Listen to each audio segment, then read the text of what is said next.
अच्छा, इससे पहले हम ग्राफ्स डिस्कस कर चुके हैं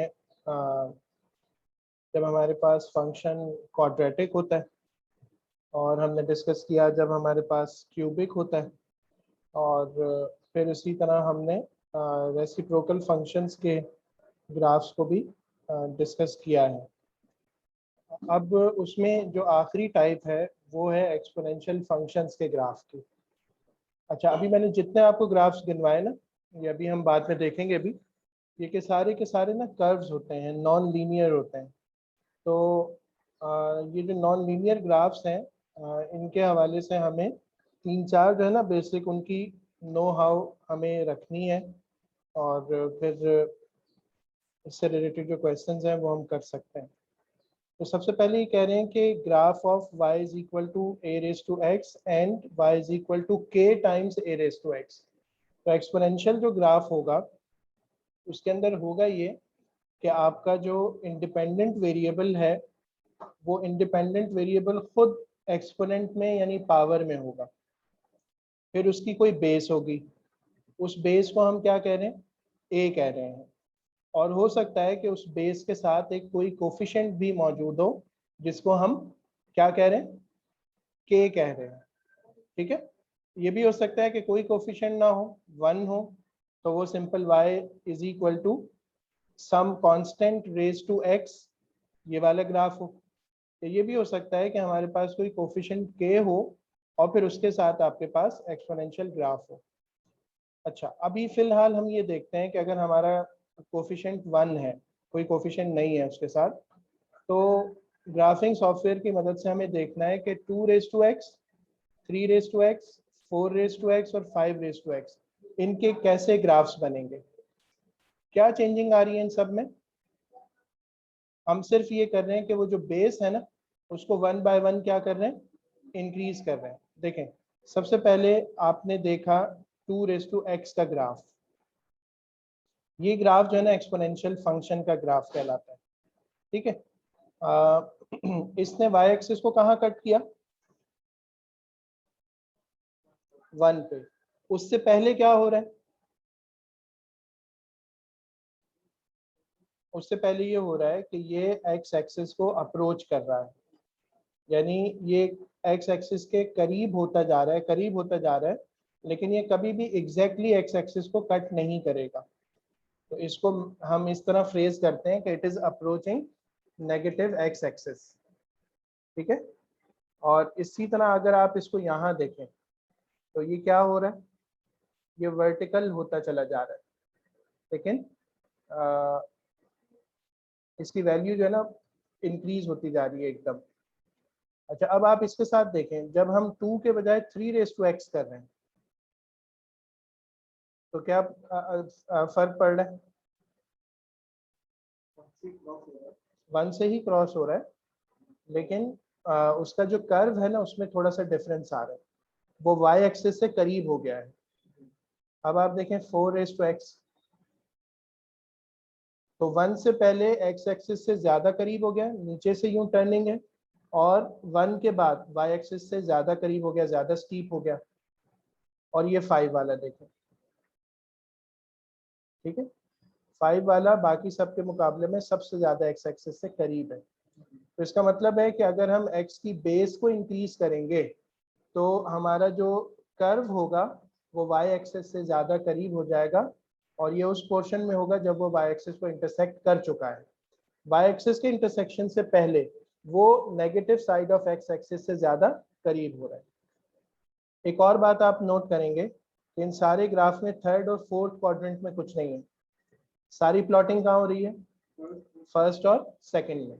यानी सेकंड से यूं समझें कि स्टार्ट होके आ रहा है और फिर y एक्सिस को एक पॉइंट पे कट कर रहा है, और फिर उसके बाद ये फर्स्ट क्वाड्रेंट में वर्टिकल होता चला जा रहा है। सही, एक्सपोनेंशियली इंक्रीज कर रहा है। तो ये हमारी फर्स्ट ऑब्जर्वेशन है जब हमने 2 raise to x, 3 raise to x, 4 raise to x और 5 रेज टू एक्स को हमने देखा। अच्छा, अभी कह रहे हैं कि for each of the graphs in question 1 answer the following question, write down the coordinates of the point where the graph intersects the y axis. कहाँ इंटरसेक्ट किया था सारे ग्राफ्स ने,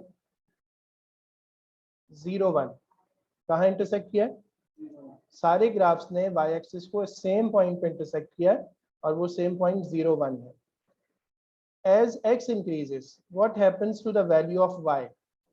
जैसे जैसे x इंक्रीज होगा y की वैल्यू पे क्या फर्क पड़ रहा है?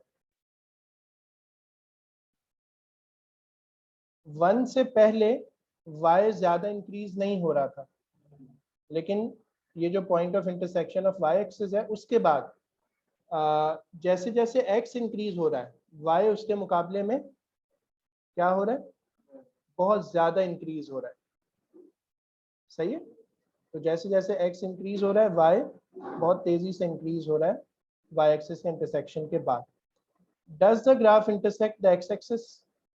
क्या ये जो पोर्शन है जो आपको बज़ाहिर x एक्सिस को कट करते हुए नजर आ रहा है, क्या ये कभी x एक्सिस को कट करेगा? जी, ये कभी भी x एक्सिस को कट नहीं करेगा। वो देखें, वो पहला वाला ग्राफ जो ग्रीन वाला था ना, वो देखें कितना दूर है x एक्सिस से। उसके बाद ब्लू वाला ग्राफ है जो 3 रेज़ टू x का है, फिर उसके बाद ग्राफ है 4 रेज़ टू x का, फिर आप और करीब होके देखें तो ये 5 रेज़ टू x का ग्राफ है। तो ये नियरर होते चले जाएंगे लेकिन एग्जैक्टली x एक्सिस को कभी भी कट नहीं करेंगे। ये कुछ इंपॉर्टेंट ऑब्जर्वेशंस है। अच्छा, अब ये कह रहे हैं कि how does the value of a affect the shape of the graph? वो भी हमने देखा कि वो क्या होता जा रहा था, y एक्सिस से करीब होता चला जा रहा था। ऐसे ही हो रहा था ना, ये देखो ये शेप में फर्क आ रहा है a की वैल्यू, यानी नीचे जो बेस है उसको चेंज करने से। फिर उसके बाद है using a graphic software draw each of the following graphs. अब पहले वाले ग्राफ में कोफिशिएंट 1 है, सेकंड वाले में 3 है। अच्छा, 2 रेज़ टू x सब में सेम है, अब हम उसको नहीं चेंज करेंगे ताकि वो बेसिक ग्राफ तो सेम रहे। बाकी कोफिशिएंट को चेंज करने से क्या फर्क पड़ रहा है वो हम देखना चाह रहे हैं। एक जगह हमने कोफिशिएंट 5 कर दिया, एक जगह -1 कर दिया, एक जगह -4 कर दिया। तो पॉजिटिव नेगेटिव दोनों कोफिशिएंट्स का इफेक्ट हम देखना चाह रहे हैं। अब मैं ये 3 ग्राफ हटाता हूँ, ये हमारा बेसिक ग्राफ है, ठीक है। जब हमने इसका कोफिशिएंट 3 लगाया तो क्या आपने फर्क नोट किया? हाँ, अब वो इंटरसेक्ट कर रहा है वाई एक्सिस को 1 के बजाय कहाँ पर? 3 पर। 5 वाले में क्या होने वाला है? 5 पे कट करेगा। ये देखिए, क्लियर हो गया? तो इसका मतलब है जो कोफिशिएंट होगा वो point of intersection of y axis उसकी पोजीशन को चेंज करेगा। अच्छा, minus times 2 raise to x, इससे क्या फर्क पड़ेगा? क्या ख्याल है आपका, क्या फर्क पड़ना चाहिए?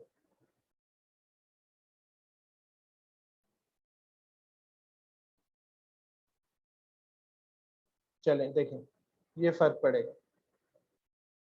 दो चेंजिंग्स हुई। क्या चेंज हुआ? एक तो -1 कोफिशिएंट था ना, तो -1 पे ही इंटरसेक्ट करना था। अब -1 के लिए और दूसरा फर्क क्या नजर आ रहा है आपको? हाँ, यानी अब देखें पहले जितने ग्राफ्स थे ना, वो देखें अब ये 2 ग्राफ्स हैं, एक 2x का है, एक -2x का है। 2x वाला जो ओरिजिनल ग्राफ है वो सेकंड और फर्स्ट क्वाड्रेंट में था, जबकि अब जो ग्राफ है वो कौन कौन से क्वाड्रेंट में है? कौन कौन से क्वाड्रेंट में? थर्ड और फोर्थ में। तो नेगेटिव होने की वजह से वो ग्राफ ऊपर के बजाय फर्स्ट और सेकंड क्वाड्रेंट के बजाय कहाँ ड्रॉ हो जाएगा? थर्ड और फोर्थ में। अब -4 वाले के साथ क्या होगा? अगर हम कोफिशिएंट -4 लगाएंगे तो क्या फर्क पड़ेगा? -4 पे इंटरसेक्ट करेगा। देखिए ये आ गया, और नेगेटिव है तो थर्ड और फोर्थ में रहेगा। ठीक है, पहले ये ऊपर पॉजिटिव y की तरफ जा रहा था, अब ये ऊपर नहीं जाएगा, ये थर्ड से स्टार्ट होके नीचे नेगेटिव y की तरफ अप्रोच करेगा। तो ये हो गया फर्क नेगेटिव बनाने की वजह से। For each of the graphs in question 4, answer the following question. Write down the coordinates of the point where the graph intersects the y-axis. Part A में कहाँ हुआ था intersect? 0, 1, ठीक है। इसमें B में कहाँ हुआ था? 0, 3। 5 वाले में कहाँ हुआ था? -1 वाले में कहाँ हुआ था? 0, -1। और -4 वाले में कहाँ हुआ था, 0 -4। ठीक है, वो आप वहाँ पे देख सकते हैं ग्राफ में। अच्छा, फिर इसी तरह से x इंक्रीज करने से वैल्यू ऑफ y पे क्या फर्क पड़ रहा है, वो बहुत तेजी से बढ़ रही है। और क्या ये वाले ग्राफ x एक्सिस को इंटरसेक्ट कर रहे हैं, देखते हैं क्या ये वाले ग्राफ कर रहे हैं x एक्सिस को इंटरसेक्ट। अब देखें थर्ड क्वाड्रेंट वाले, ऊपर वाले तो हम देख चुके हैं ना, अब ये देखें ये नीचे नीचे से ही जा रहे हैं, x एक्सिस को ये कभी भी इंटरसेक्ट नहीं करेंगे, हाँ उससे नियरर हो जाएंगे। अगर हम जूम करेंगे तो फिर हमें ये क्लियर सिचुएशन नजर आ जाएगी। ठीक है, तो ये x एक्सिस को कभी भी इंटरसेक्ट नहीं करते। हाँ, जैसे जैसे आप नेगेटिव x एक्सिस पे जाएंगे ये x एक्सिस से नियरर होते चले जाएंगे बस। How does the value of k यानी coefficient affect the shape of the graph of y is equal to k times a raise to x। तो शेप में बस इतना अफेक्ट आता है कि वो y एक्सिस को कहाँ कट करेगा, उसके लिहाज से शेप थोड़ी सी चेंज हो जाती है। ठीक है, ये हमारी कुछ ऑब्जर्वेशन है। अब इसके नीचे जो रीडिंग है वो आप थोड़ी सी कर लें, तो फिर उसके बाद हम आगे क्वेश्चंस पे जा सकते हैं। वर्क एग्जांपल 4 में कह रहे हैं कि using a scale of 4 centimetre to represent 1 unit on the x axis and 2 centimeters to represent 1 unit on the y-axis. Draw the graph of y is equal to 2 raised to x for the values of x from -1 to 2.5. Use your graph to find the value of y when x is equal to 1.8 and the value of x when y is equal to 4.6. सबसे पहले हमने table बना लिया, values लिख रहे हैं, और values find करने के लिए हमने y is equal to 2 raised to x की इक्वेशन को यूज किया। पॉइंट्स प्लॉट हुए, पॉइंट्स प्लॉट होने के बाद हमने स्मूथ हैंड कर्व बनाकर इनको ज्वाइन कर दिया, और फिर x की वैल्यू 1.8, उस पर हमने y की वैल्यू देखी 3.5 आ गई, और y की वैल्यू 4.6, उस पर हमने x की वैल्यू देखी 2.2 आ गई। ये हमारे आंसर्स हो गए। ठीक है, अब आप प्रैक्टिस नाउ